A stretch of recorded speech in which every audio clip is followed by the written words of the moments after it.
Yeah, yeah, no, I don't think you have been. Yeah, your writing style, your prose style is actually really interesting. Okay, you say it a few times, like, how have you ever read a book that it's so simple yet complex at the same, simple yet deep at the same time? I've read a lot of books that were.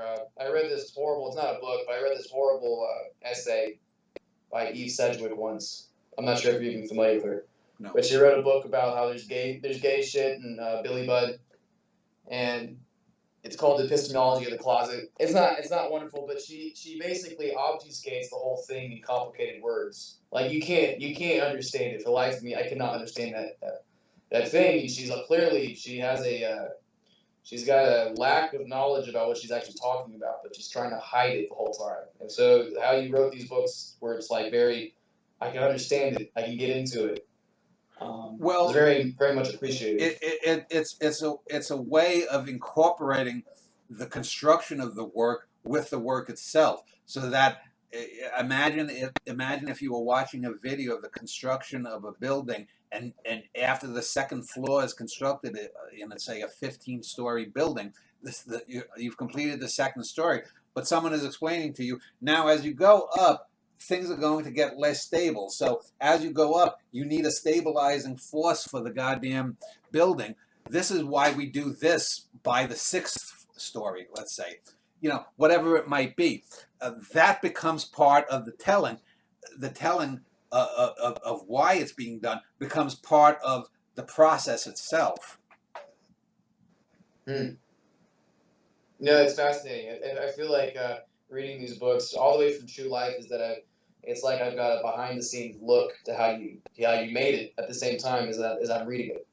I'm not sure if anyone else. I kept on when I was reading this book. I kept on like thinking about Moby Dick, but really Melville. He's got those encyclopedic passages and stuff like that. And a couple times he mentions that he's writing it as I'm writing this in an attic in New England or something like that. He's got those moments, but I can't really think of anyone else who's ever. Maybe I'm just not very well read when it comes to this kind of stuff, but who has this meta where they're like breaking the fourth wall with you, talking to you, saying like, "Oh, this is why I'm doing it this way." I think that's fairly unique. Maybe you've come across that before. Well, there are books that have tried certain things. And I saw this on I commented on something, maybe it was on Quora, where I was talking about art, and this idiot saying, this guy clearly has never read, and he mentioned Don Quixote and Tristram Shandy.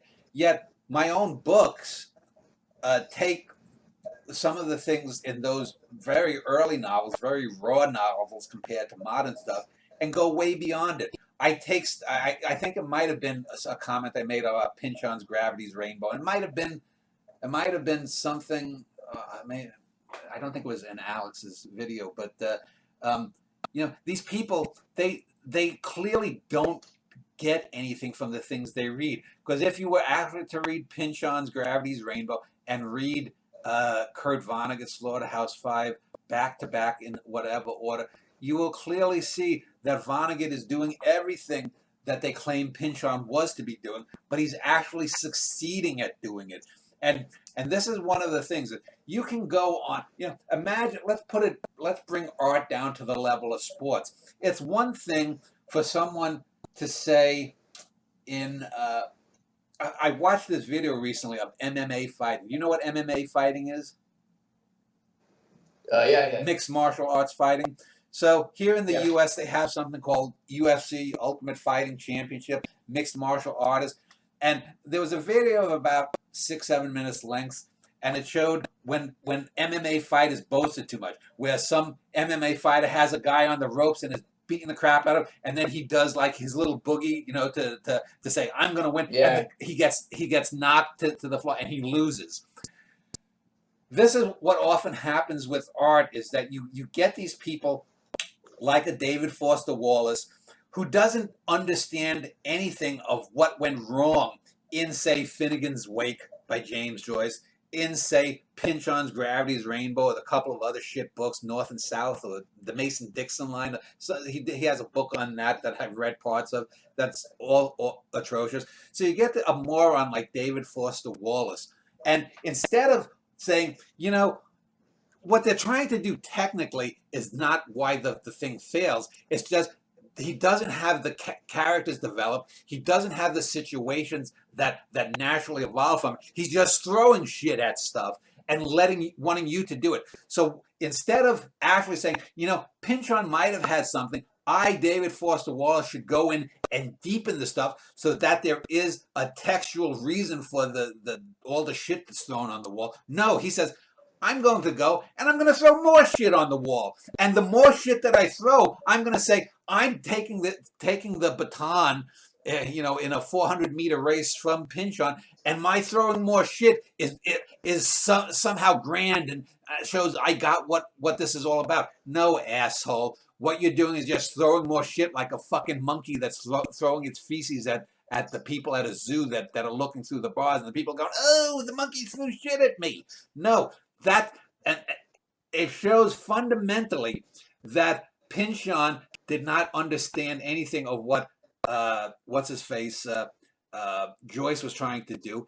And I understand what Joyce was trying to do. He just did it very poorly because his mind was syphilitic and infected with the disease, and he had no ability to do it. And even if it wasn't infected with syphilis, he didn't have it to do it.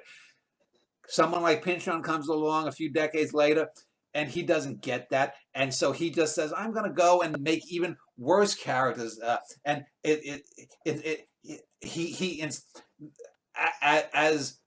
as noxious as Finnegan's Wake is, at least it has a kind of music to it. There are passages that are very alliterative, usually poorly alliterative, but you could tell that Joyce was trying for something. You can tell that Pynchon isn't even really trying. If you don't believe it, look at what Kurt Vonnegut did. Vonnegut and what he was doing in the 60s and 70s at his apex is what Joyce would have wanted to have gotten to eventually. And then you get David Foster Wallace, and again, he's just flinging monkey shit out there. And you get all these other fucking William Vollman. Have you ever read William Vollman's shit? It's just garbage. It's just utter garbage. Something like the Vincetti brothers, or like A Norwegian in the Family, when you get to read it, you'll see it. This is postmodernism, but it's postmodernism suffused with the best of what was pre-modern. The development of characters, of stories, using little melodramatic moments that you could get in a fucking soap opera, but bringing them in, or you could get melodrama from the ancient Greek classics and infuse it in. These guys don't want to do that because they're fucking lazy. They're not only stupid and don't get the very things that they are propounding, but they are essentially lazy. I'm not stupid and I'm not lazy, and I also have great talent. That's why we're talking. I don't want to linger too much on David Foster Wallace, but not just Foster Wallace, but you could throw in all those names you just added. Why is it exactly that we got to this point where people think? Because I can't tell you how many people I've met who have never read David Foster Wallace's Infinite Jest, yet they've never read it because they probably get really bored watching it, but they still think he's an unparalleled genius. Why is it we have this point where the really good writers are seemingly being ignored? And these really, really like objectively bad ones are being praised so much. What happened? It's all artists. It's not just writers. It's painters. You know, I've talked with Ethan Pinch many a time, and I've done some of these shows with him, and you know, he will praise some awful art. He'll put it up, awful art. And even my wife Jessica, who's friends with him, great friends with him, you know, will be like, what the fuck is he you know, he'll put up some brown squiggle with a green thing on it and act as if it's genius. And then he'll see, you know, a great piece of art by someone like Jiwei too, and it'll go over his head, or he'll denigrate it because it's easy to latch onto simplistic bullshit. You know, you don't, Stanley Kubrick, you can't just be passively watching Stanley Kubrick. You have to pay attention to a Stanley Kubrick or an Orson Welles film. You can watch, you know, a Marvel movie, and you know, you come back every 10 minutes. Oh, Captain America did that. 10 minutes later, oh, Captain America did that. Oh, Iron Man and Captain America quarreled. Oh, I got the movie, the essence of the movie. It's not deep. People are. And they'll use the excuse, oh, life is so much harder now. Fuck you. Are you kidding me? Life isn't so much harder now. Forget even about slavery or genocide, the worst aspects of the past. Just try being a fucking serf in Russia or in medieval Germany. Try being, a serf on a feudal farm, in Austria or wherever this stuff was going. I mean, your life is so much easier. People have so much more free time. Even if we had the technology, let's say, of the internet back 300 years ago, they wouldn't have the farming technology. People would still have to be working 16 hours a day. They wouldn't have the time to go online and watch all this. Now we have all this free time. And what do people do? They don't fucking look up historian videos, and most of them are shit too. And it amazes me when I watch a video on history or something and people get things wrong. But they'll go on and they'll watch this shit. They'll watch or they'll watch a show about some political crap, and it's just the same shit. There's no depth brought to it, but they'll waste their time watching this. They'll waste their time watching this Depp and Heard trial. They'll waste their time watching someone giving makeup tips. They'll waste their time watching someone pontificate for the 10,000th time on, Taxi Driver. Is it really a dream, or is the end real with Travis Bickle in that final scene? As if it hasn't been explored and debunked 1,000 times, 10,000 times before. They'll just go on because they want to throw this shit out there. They are like Wallace, just flinging the monkey shit and hoping that someone in 50 or 100 years will watch it. And some of them don't even care about that. They just want to get their 20,000 or 40,000 or 50,000 or 250,000 views so that they can hit whatever level of goal that they get paid for their junk. I'm never going to make a dime with these videos because intelligent talk, I think I have, over the course of 7 years with my Dan Schneider video interviews, I have maybe 7 or 8 videos that are more than 10,000 views. But since they accrued over such a long period of time, even if I had them monetized, I might have made, $4.32 over the years or some ridiculous figure like that. So when I do these videos, these are gifts to explain my art and other people's arts along the way, that if you take what I'm saying and you apply my thoughts to a Kubrick film, say, you'll be able to get something more from that. Most people, they just want to make a little bit of money. They want to make this money. They don't care if the science they're saying is wrong.